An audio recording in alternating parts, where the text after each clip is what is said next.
Hello everyone, स्वागत है आप सभी का आज एक नई क्लास में। तो आज की क्लास में हमारा टॉपिक रहेगा बाबर की सफलता के कारण। तो ये बाबर की कौन सी सफलता की हम बात करें बाबर की पानीपत का जो प्रथम युद्ध हुआ था उसमें उसको जो सफलता मिली थी उसके बारे में हम बात कर रहे हैं। तो हम ऊपर से टॉपिक करते आ रहे थे बाबर का टॉपिक, जिसमें कि हमने बाबर के प्रारंभिक जीवन को पढ़ा, उसके सारी जर्नी को पढ़ा, फिर हमने उसके पानीपत के युद्ध को पढ़ा, युद्ध की घटनाओं को पढ़ा, उसका महत्व क्या था युद्ध का वो पढ़ लिया। तो आज हम टॉपिक करेंगे कि इस जो पानीपत का युद्ध हुआ था दिल्ली के सुल्तान इब्राहिम लोदी के साथ बाबर का, तो उसमें बाबर को जीत मिली थी। बाबर अच्छी खासी जीत प्राप्त कर गया था। तो उस जीत का उसको ये विजय मिली किन कारणों से थी, ऐसे कौन से कारण थे, ऐसी कौन सी खासियत थी बाबर के युद्ध करने के तरीकों में कि उसको सफलता मिली।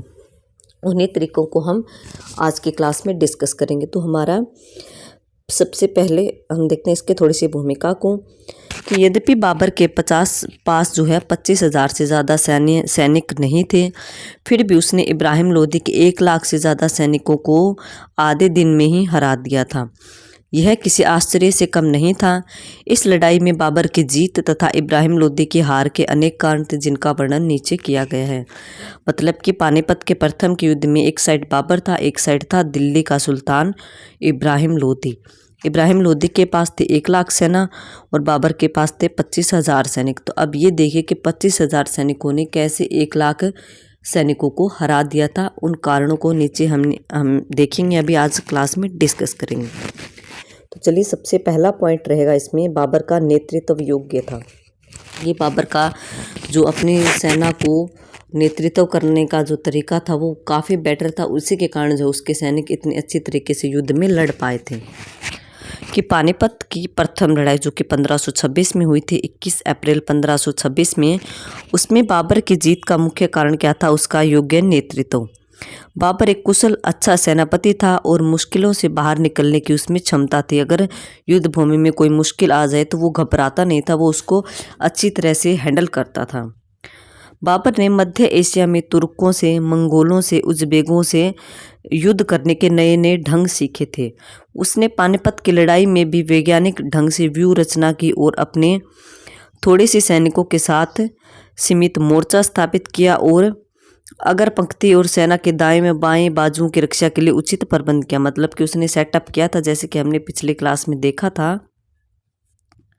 उसमें हमने पढ़ा कि बाबर ने जब युद्ध भूमि में युद्ध करने के लिए तैयार हुआ तो उसने अपनी व्यूह रचना बनाई थी कि बीच में वो खुद लड़ेगा, साइड में उसने अच्छे सैनिकों को रखा था नेतृत्व करने के लिए, दाएं भाग में अलग सैनिक रखे थे, तोपों को अच्छे प्रकार से सेटअप किया था ताकि आग के गोले जो है वो सामने वाली सेना पर अच्छे प्रकार से बरसाए जा सके। तो इसी तरह से जो उसने अच्छी अपना सेटअप तैयार किया था युद्ध भूमि में।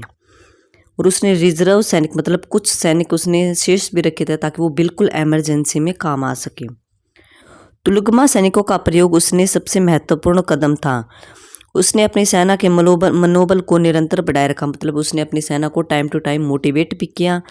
अपनी सेना के दाएं बाएं व केंद्र भाग की कमान जो थे वो उसने योग्य सेनापतियों को सौंपी थी और उसके सैनिक जो थे वो योग्य सैनिक थे जो कि बड़ी आसानी से इब्राहिम लोदी की सेनाओं को उन्होंने हरा दिया था। मतलब कि टोटली बाबर का युद्ध करने का जो तरीका था, अपनी सेना को ट्रेंड करने का तरीका था, युद्ध भूमि में अपनी सेना को दाएं बाएं भाग, बीच में कौन रहेगा, दाएं साइड से कौन युद्ध करेगा, बाएं साइड से कौन युद्ध करेगा, तोप को हमें किस साइड रखना चाहिए, कुछ सैनिक हमें बिल्कुल इमरजेंसी में रखने चाहिए, ऐसे करके जो उसने सारी रचना बनाई थी अपनी। तो इस तरह से जो उसने नेतृत्व बहुत अच्छे से किया था, उसी कारण बाबर को इस युद्ध में सफलता मिली थी। सेकंड पॉइंट हो गया इब्राहिम लोदी की अप्रियता। कि इब्राहिम लोदी जो था वो एक क्रूर, अयोग्य और हठी मतलब जिद्दी स्वभाव का व्यक्ति था। इब्राहिम लोदी दिल्ली का सुल्तान था उस समय, जिसके साथ बाबर का युद्ध होता है। तो इस इब्राहिम लोदी को ना तो अफगान सरदार पसंद करते थे और ना ही वो अपनी जनता को संतुष्ट कर सका। मतलब ना तो राज्य की जनता उसे पसंद करती थी, ना ही उसके जो अधिकारी मंत्री थे वो उसको पसंद करते थे। जो दिल्ली की जनता थी उसको भी राजा से कोई सहानुभूति नहीं थी इब्राहिम लोदी से। अपने कठोर व्यवहार से वह जनता में अलोकप्रिय था। मतलब जनता उसको बिल्कुल भी पसंद नहीं करती थी। जनता चाहती थी कि ये गद्दी से उतर जाइए, राजा के पद से हट जाए। परिणाम स्वरूप जब बाबर पानीपत की ओर बढ़ा तो इब्राहिम लोदी के जो असंतुष्ट सरदार थे, अधिकारी थे, मंत्री थे, उन्होंने बाबर का साथ दिया कि हाँ, आप इस इब्राहिम लोदी के साथ युद्ध करो और इसको हरा दो। इसके अलावा हजारों की संख्या में अफगान सैनिक जो थे वो इब्राहिम को छोड़कर बाबर की सेना में शामिल हो गए थे इब्राहिम लोदी के खिलाफ। आलम खान लोदी, पंजाब के गवर्नर दौलत खान लोदी ने तो बाबर को इब्राहिम लोदी के शासन को समाप्त करने का निमंत्रण तक दे डाला था कि एक तो पंजाब का गवर्नर था दौलत खान लोदी और एक इसका मामा था आलम खान लोदी। इन दोनों ने तो बाबर को साफ कह दिया था कि आप इब्राहिम लोदी को ख़त्म कर दो, इसको मार दो। कुछ विद्वानों का मानना है कि यदि इब्राहिम लोदी अपनी जनता में, अपने सरदारों में, अपने अधिकारियों में, मंत्रियों में लोकप्रिय होता तो शायद पानीपत की लड़ाई में उसकी हार नहीं होती। जनता भी उसका साथ देती, उसके सरदार, उसके मंत्री, उसके अधिकारी भी उसका साथ देते। तो ये सेकंड पॉइंट, इब्राहिम लोदी की अप्रियता भी इसके हार का कारण बनी थी और बाबर की जीत का कारण भी बनी थी। तीसरा पॉइंट कि इब्राहिम लोदी के शौर्य में कमी, मतलब उसमें नेतृत्व की बिल्कुल कमी थी नेतृत्व की बहुत ज़्यादा। वो बिल्कुल भी योग्य नहीं था युद्ध भूमि में लड़ाई करने के लिए। कि इब्राहिम लोदी में साहस और शौर्य की बहुत कमी थी। बाबर के अनुसार वह अनुभवहीन युवक था। उसने सेना को किसी प्रकार के सैनिक गुण नहीं सिखाए थे, मतलब उसने अपनी सेना को बिल्कुल भी अच्छे से ट्रेनिंग नहीं दे रखी थी। इसके इब्राहिम लोदी के सैनिक ना तो आगे बढ़ रहे थे, न खड़े रहने को, न ही युद्ध लड़ने के लायक थे।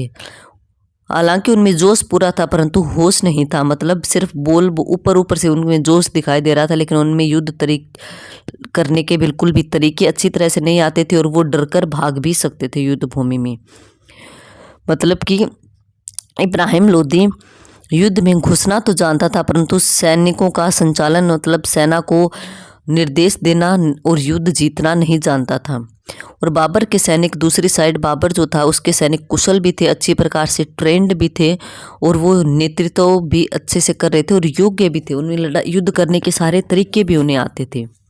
इसी कारण जो है बाबर की जीत हुई और इब्राहिम लोदी की हार हुई। इब्राहिम लोदी का घटिया नेतृत्व, कि पानीपत की पहली लड़ाई में इब्राहिम लोदी का नेतृत्व काफ़ी घटिया रहा, बहुत घटिया था। उसने अपनी सेना को बिल्कुल भी अच्छे से ट्रेनिंग नहीं दी, ना ही उसने युद्ध भूमि में कोई व्यू रचना बनाई कि बीच में कौन कमान संभालेगा, दाईं साइड से कौन युद्ध भूमि में नेतृत्व करेगा, बाईं साइड से कौन युद्ध भूमि में नेतृत्व करेगा, ऐसा उसने कुछ भी नहीं किया। उसकी सेना में अनुशासन की भारी कमी थी और उसके सैनिक जो थे वो सामंतों के सैनिक थे जो युद्ध जीतने के बजाय लूटपाट पर ज़्यादा ध्यान देते थे। उन्हें कोई मतलब नहीं था कि राजा की हार हो, जीत हो। इसके अलावा इब्राहिम लोदी मुगलों पर तुरंत आक्रमण न करके मनोवैज्ञानिक लाभ उठाने से भी चूक गया। इतनी ज़्यादा विशाल सेना होते हुए भी इब्राहिम लोदी 8 दिनों तक हाथ पर हाथ धरे बैठे रहा। उसने अपनी सेना को लड़ने का निर्देश नहीं दिया। अगर वो आते ही बाबर की सेना पर हमला करता, क्योंकि इब्राहिम लोदी के पास सैनिक ज़्यादा थे और बाबर के पास सैनिक कम थे, बाबर की सेना भी थकी हुई थी। अगर इब्राहिम लोदी के सैनिक आते ही बाबर की सेना के साथ युद्ध करते तो शायद इब्राहिम लोदी इस युद्ध में जीत जाता। अब जब 8 दिनों तक सेना आमने सामने खड़ी रही तो मुगलों की सेना में आत्मविश्वास हो गया और वो जो है उनको, मुगलों को पता भी चल गया कि इब्राहिम लोदी के जो सैनिक है वो अच्छी प्रकार से लड़ने वाले नहीं हैं, क्योंकि उनमें हिम्मत नहीं है। वो 8 दिनों से जो है सामने खड़े देख रहे हैं और युद्ध में आगे नहीं बढ़ रहे। तो नेतृत्व घटिया होने के कारण सैनिकों को भी ट्रेनिंग नहीं मिली, सैनिकों को भी अच्छा नेतृत्व वो अच्छे से गाइड नहीं कर पाया। उसी के कारण इब्राहिम लोदी की इस युद्ध में हार हुई और बाबर की जीत हुई। अफगान सेना की दुर्बलताएं, मतलब जो इब्राहिम लोदी अफगान था खुद, तो उसकी सेना की कमजोरी ही जो है युद्ध की हार का कारण बनी थी। कि बाबर की सेना के बजाय इब्राहिम लोदी की सेना बहुत कमज़ोर थी। इब्राहिम के सैनिक जो थे वो ज़्यादातर भाड़े के सैनिक थे, किराए पर आए हुए थे, सामंतों के सैनिक थे, जिनमें आपसी एकता भी नहीं थी और कोई भी तालमेल नहीं था और ना ही उनमें अनुभव था इतना। इब्राहिम लोदी ने अपने सैनिकों को लड़ने के लिए कोई शिक्षा, कोई ट्रेनिंग नहीं दी थी।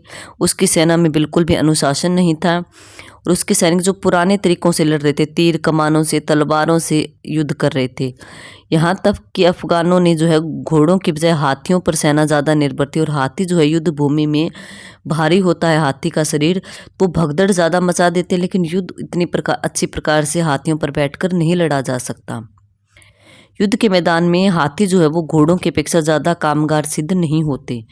इसके अलावा इब्राहिम लोदी के पास जो है तोपखाना भी नहीं था, वो तोपखाने से परिचित ही नहीं थे।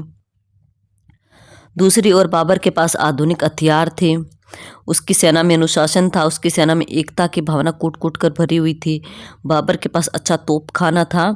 इन सब चीज़ों के कारण जो है बाबर की जीत होती है और इब्राहिम लोदी की इस युद्ध में हार होती है। नेक्स्ट पॉइंट, इब्राहिम को भारतीय सैनिकों की बिल्कुल भी सहायता नहीं मिली थी कि जो भारत के राजा थे, उसके साथ जो रहने वाले सरदार थे, उन्होंने इब्राहिम लोदी का साथ नहीं दिया। इसी कारण इब्राहिम लोदी इस युद्ध पानीपत के प्रथम युद्ध में हार गया और बाबर जीत गया। कि पानीपत की पहली लड़ाई में इब्राहिम लोदी को भारत के जो अन्य छोटे छोटे क्षेत्रों के राजा थे उनका बिल्कुल भी साथ नहीं मिला। एक राजा था ग्वालियर का, कि ग्वालियर के शासक विक्रमजीत ने इब्राहिम लोदी की वो हेल्प की थी, लेकिन जो है वो हार गया था और युद्ध भूमि में मारा गया था।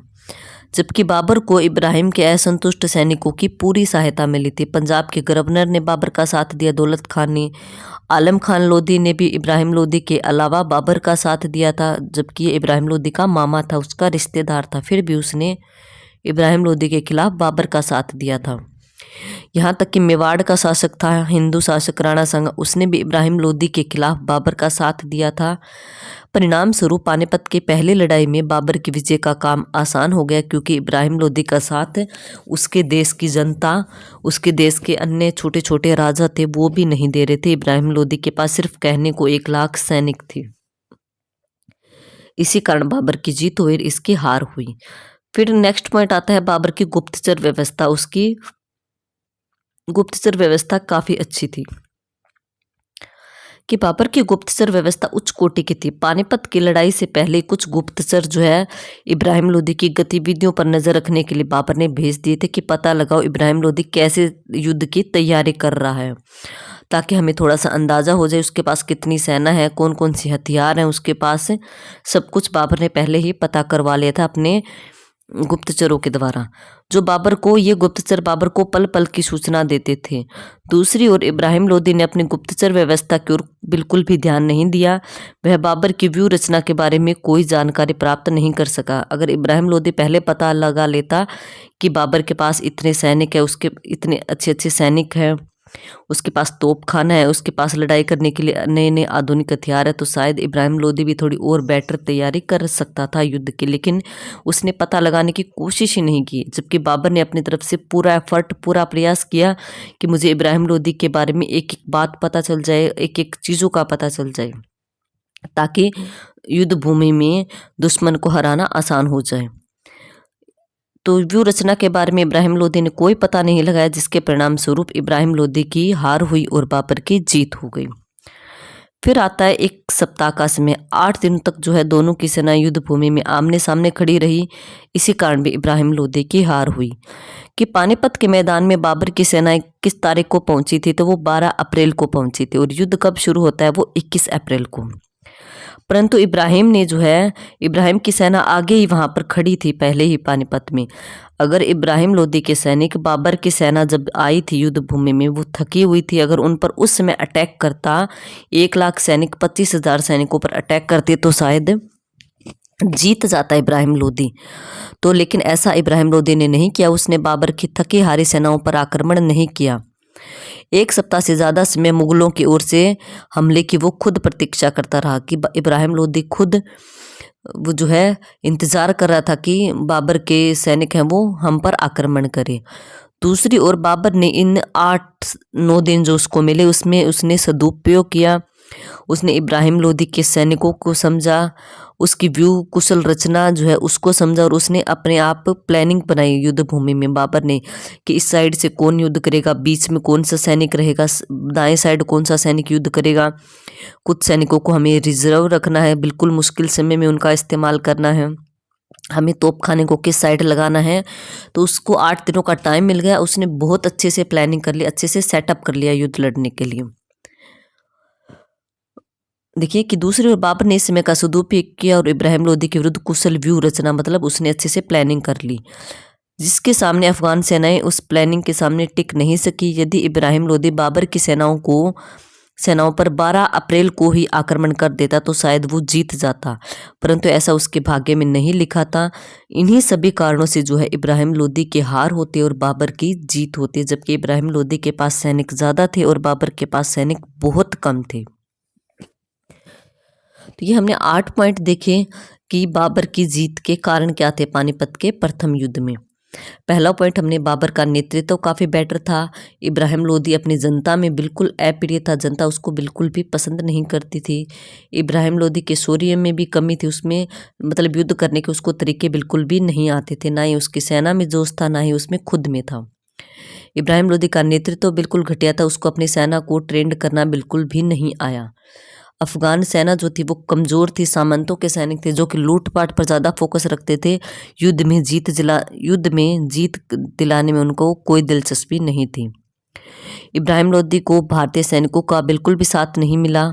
बाबर की गुप्तचर व्यवस्था अच्छी थी जिसके कारण वो जीत पाया और 1 सप्ताह का समय मिल गया बाबर को, जिसके कारण उसने अच्छी प्रकार से अपनी सेना को सेटअप कर लिया था युद्ध भूमि में और उसको जीत मिली और इब्राहिम लोदी के 1 लाख सैनिक बाबर के 25,000 सैनिकों से हार गए थे। तो ये कारण थे जिनके कारण बाबर के पानीपत के प्रथम युद्ध में जीत हुई और इब्राहिम लोदी की हार हुई।